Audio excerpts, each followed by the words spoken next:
Assalamualaikum warahmatullahi wabarakatuh. Rahayu Rahayu Sagung dumadi. Saat jatuhnya cahaya wahyu Prabon ke diri Joko Tingkir. Ditulis oleh Damar Sasongko, Selasa 29 Juni 2010.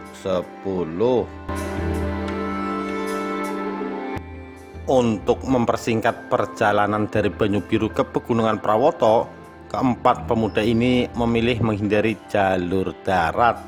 Mereka memilih menggunakan jalur sungai. Rakit pun dibuat. Setelah rampung pembuatan rakit, keempatnya segera menaiki rakit tersebut. Di suatu tempat, karena waktu telah menjelang sore hari, keempatnya memutuskan untuk menepi dan mencari tempat bermalam di pinggir sungai. Kebetulan tak jauh dari tepi sungai, waktu itu banyak para gadis tengah mencuci pakaian. Melihat kehadiran keempat orang asing yang tak dikenal, para gadis seketika menyingkir ketakutan. Dasar Joko Tingkir dan Ki Mas Manca yang memang masih belia. Salah seorang gadis tercantik di antara sekawanan gadis lain sempat digoda oleh keduanya. Gadis tersebut marah dan pulang dengan hati mendongkol. Tak ada yang menyangka jika menjelang malam menanjak, tempat di mana keempat pemuda ini bermalam seadanya tiba-tiba dikepung oleh orang-orang tak dikenal dengan senjata lengkap. Perselisihan terjadi. Apa daya, empat orang melawan sebegitu banyak manusia. Pada akhirnya keempatnya menuruti keinginan segerombolan orang-orang tak dikenal tersebut. Akhirnya Joko Tingkir dan ketiga temannya tahu duduk permasalahan sebenarnya. Setelah mereka dibawa ke tempat hunian di tengah hutan, sarang para gerombolan. Tempat di mana mereka bermalam ternyata adalah wilayah hunian para gerombolan gerilyawan Mojopahit. Dan salah seorang gadis cantik yang sore tadi mereka goda adalah anak perempuan sang pemimpin gerombolan. Untung begitu Joko Tingkir memperkenalkan siapa dirinya, para gerombolan gerilyawan langsung berbalik menghormatinya. 3 hari 3 malam keempat pemuda dari Banyu-Biru itu dijamu di sana.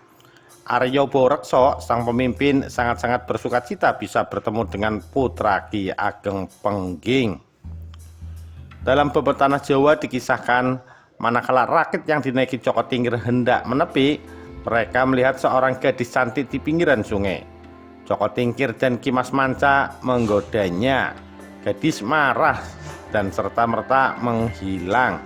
Disusul rakit berputar sendiri dan hujan seketika turun rintik-rintik.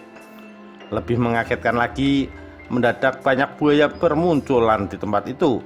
Keempat orang pemuda terpaksa bertempur dengan gerombolan buaya dan akhirnya berhasil menaklukkan mereka. Aryo Borekso, pemimpin para buaya, menjamu mereka di istana buaya selama 3 hari 3 malam.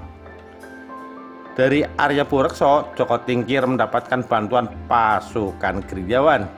Arya Borekso juga menyarankan kepada Joko Tingkir untuk menemui Kebo Andanu, seorang pemimpin gerilyawan yang bermukim di sekitar Pegunungan Prawoto. Joko Tingkir sangat-sangat berterima kasih atas semua bantuan Arya Borekso. Setelah 3 hari 3 malam tinggal di pusat pemukiman para gerilyawan, Joko Tingkir, Ki Mas Manca, dan Ki Mas Wuragil pun melanjutkan perjalanannya ke Pegunungan Prawoto. Kini perjalanan mereka diiringi oleh sebagian gerombolan gerilyawan yang hendak membantu. Dalam bebet tanah Jawa, iring-iringan rakit rombongan Joko Tingkir ini digambarkan dalam tembang Megatruh yang artinya segeralah berjalan. Sang rakit dengan disangga para buaya, 40 buaya pilihan yang menjaga, berada di depan dan di belakang. Begitu juga berada di kanan dan kiri. Sang rakit pun berjalan pelan. Megatruh adalah tembang yang menyiratkan situasi genting. Megat berarti pegat, ruh berarti nyawa atau atma.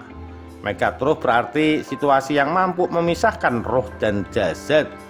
Perjalanan Joko Tingkir ke Pegunungan Prawoto dituangkan dalam tembang Megatruh, menyiratkan bahwa perjalanan ini adalah perjalanan menuju situasi genting yang bisa memisahkan roh dan jasad. 40 prajurit pilihan ditambah para prajurit yang lain mengiringi Joko Tingkir.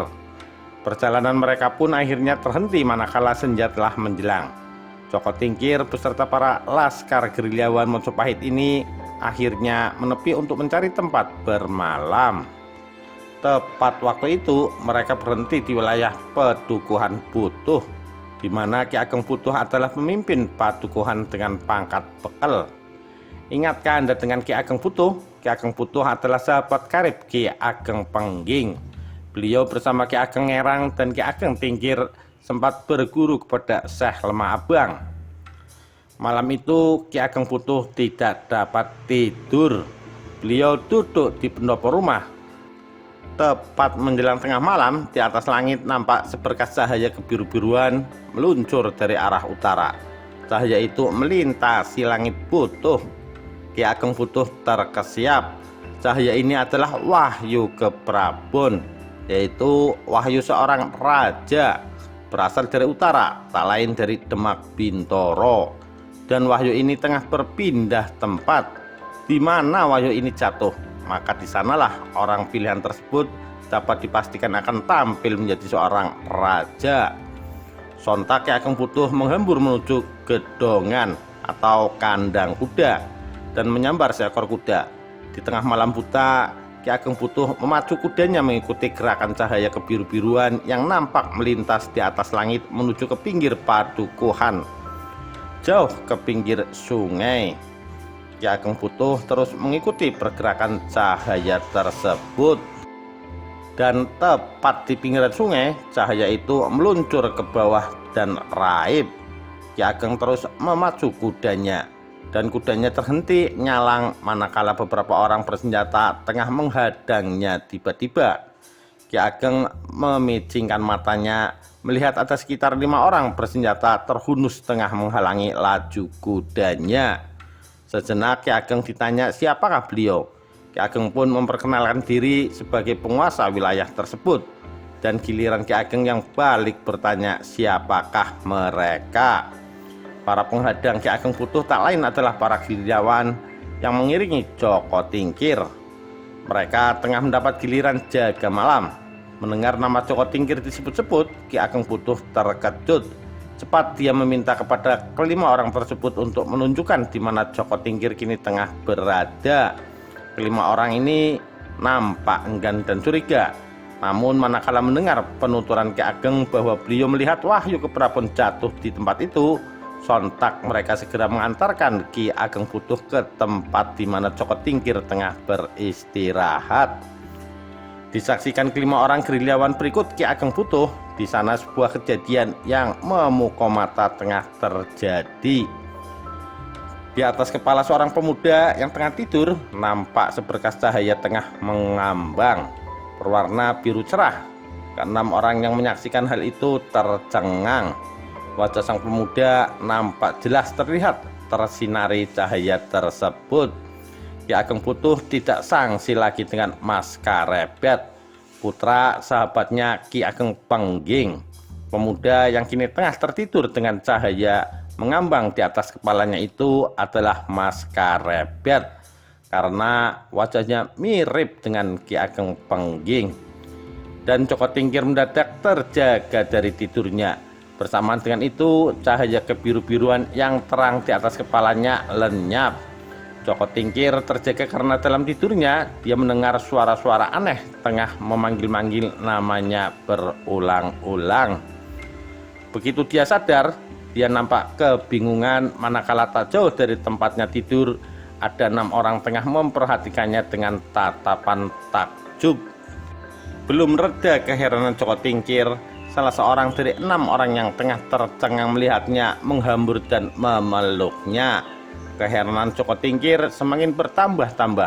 Namun begitu sosok itu memperkenalkan dirinya sebagai Ki Ageng Butuh, sahabat karib ayahandanya Ki Ageng Pengging, Joko Tingkir sedikit banyak memahami situasi yang serba mengherankan tersebut.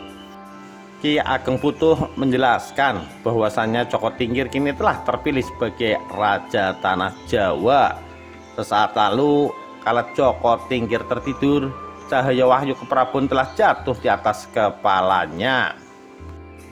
Joko Tingkir kembali dicekam rasa heran, antara percaya tidak percaya, namun melihat keseriusan Ki Ageng Putuh, keraguan Joko Tingkir luruh juga. Malam itu Ki Ageng Putuh banyak memberikan wejangan-wejangan yang sangat berguna bagi Joko Tingkir.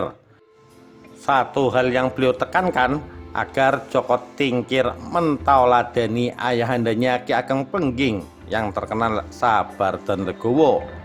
Jika kelak Joko Tingkir benar-benar berhasil menduduki tahta dan menjadi penguasa tanah Jawa, sikap ini harus dikedepankan. Menjelang pagi, Ki Ageng Putuh pun melepas kepergian Joko Tingkir dan rombongan dengan doa-doa keselamatan. Rombongan Joko Tingkir kini melanjutkan perjalanan melalui jalan darat. Demikian kisah turunnya cahaya wahyu keprabon ke diri Joko Tingkir. Sekian, terima kasih. Wassalamualaikum warahmatullahi wabarakatuh. Rahayu Rahayu Sagung Dumadi.